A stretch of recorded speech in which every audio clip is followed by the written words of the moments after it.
తెలంగాణ రాష్ట్రంలో మౌలిక సదుపాయాల బలోపేతానికి రహదారుల మెరుగుదలకు కేంద్ర ప్రభుత్వం కీలక నిర్ణయం తీసుకుంది.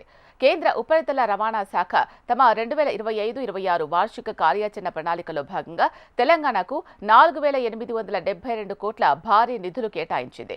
ఈ నిధులతో రాష్ట్ర వ్యాప్తంగా దాదాపు 311 కిలోమీటర్ల మేర రోడ్ల విస్తరణ పనులు చేపట్టనున్నారు. ఇది రాష్ట్ర అభివృద్ధికి, ట్రాఫిక్ రద్దీని తగ్గించడానికి దోహదపడుతుంది. ఈ కేటాయింపుల్లో మొత్తం 30 ప్రాజెక్టులు ఉన్నాయి. వీటిలో 3 ప్రధాన నగరాలకు బైపాస్ రోడ్ల నిర్మాణం, రవాణా సౌలభ్యాన్ని మెరుగుపరిచేందుకు రైల్వే ఓవర్ బ్రిడ్జ్ నిర్మాణం, అలాగే ప్రస్తుతం ఉన్న 2 లేన్ల హైవేలను 4 లేన్లుగా విస్తరించడం వంటివి ఉన్నాయి. ఈ ప్రాజెక్టులు రాష్ట్రంలో రవాణా వ్యవస్థను గణనీయంగా మెరుగుపరుస్తాయి, ప్రయాణ సమయాన్ని తగ్గిస్తాయి, వాణిజ్య కార్యకలాపాలకు ఊతమిస్తాయి. ఇటీవల మిజోరంలో జరిగిన అన్ని రాష్ట్రాల R&B మోర్త్ రీజనల్ అధికారుల సమావేశంలో కేంద్రం ఈ నిధుల కేటాయింపు వివరాలను, ప్రాజెక్టుల జాబితాను ప్రకటించింది. ప్రస్తుతం మోర్త్ ఈ ప్రాజెక్టులకు సంబంధించిన వివరమైన ప్రాజెక్టు నివేదికల కోసం టెండర్లు ఆహ్వానించే ప్రక్రియలో ఉంది.